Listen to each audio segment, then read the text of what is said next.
પછી મમ્મી આ રૂમાલ રાખે કે આ રૂમાલ રાખે? પપ્પા આ રૂમાલ રાખે ને મમ્મી આ રૂમાલ રાખે. તો આ મમ્મી નાનો રૂમાલ રાખે, પપ્પા મોટો રૂમાલ રાખે. શું? આને નાનો કહેવાનો, આને મોટો કહેવાનો. નાનો એટલે કે જો આવડો છે, કેવડો છે? હા હા, આ નાનો રૂમાલ, બરોબર? પછી અને આ કેવડો રૂમાલ? બધાનું ધ્યાન અહીંયા. મોટો. હવે મોટો રૂમાલ, આ નાનો રૂમાલ છે એ તમે લઈ આવો ને મમ્મી પાસે હોય તો તમે બાયગામ જાઓ છો ત્યારે લઈ જાઓ છો? શું કરવા લઈ જાઓ જોઈએ?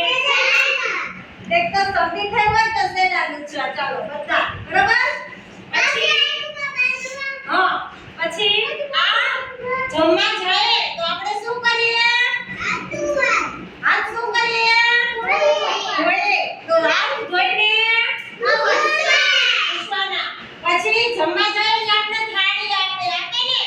તો થાળી ભીની હોય, કચરાવાળી હોય તો શું કરવાનું રૂમાલથી? ચાલો બધા કરો. થાળી લૂછવા માટે, થાળી વાટકાનો ચમચી જમવા જાય ને આપણે લૂછીએ ને તો રૂમાલ લૂછવા માટે થાય ને? પછી મોઢું આપણું બેઠું હોય તો શું કરવાનું? રૂમાલથી લૂછવાનું. હા, પછી આ નાનો રૂમાલ છે, તમને ખબર હોય તો લગ્ન થતા હોય ને તો વરરાજાએ હાથમાં શું બાંધ્યું હોય? નાનો ને રૂમાલ. તો બાંધવામાં પણ કામ લાગે ને? પછી આ મોટો રૂમાલ છે. મોટો રૂમાલ છે મીડિયમ સમાજમાં નમાજ પડવા જાય, આમ પડવા જાય ને નમાજ, તો ત્યારે જો લોકો આ માથામાં નાખે. શું નાખે? રૂમાલ આમ રાખી અને પછી નમાજ પડે ને નમાજ હે આવી રીતે. તો માથે રૂમાલ રાખે. પછી એક રૂમાલ આપણે કામે ગયા હોય તો આપણે રસ્તામાં જતા હોય આપણે અને ધૂળ ઉડતી હોય તો આપણે આમ ઉધરસ થઈ હોય તો મોઢે આમ બાંધી દેવાનું. સરસ. પછી ટાઈટ વાગી હોય કાનમાં તો આપણે આ રીતે બાંધીએ.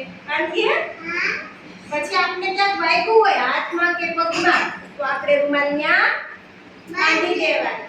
પછી કોઈ પણ જીવજંતુ કરડી ગયું હોય, સાપ હોય, મધમાખી કે વીછી એવું કોઈ પણ આપણે જનાવર કરડ્યું હોય ને તો ત્યાં જનાવર આયા આપણે કરડ્યું હોય ને કોઈને પણ તો આપણે આપણે શું કરવાનું? આ રીતે ટાઈટ વાળીને આમ બાંધી દેવાનું. શું?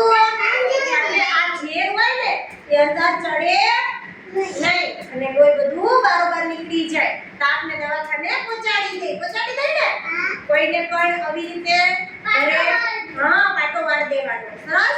પછી કાંઈ ગુંગળું કે કંઈ પણ થયું હોય તો પણ આપણે આ બાંધી દેવાનું જેથી માખી મચ્છર બેસે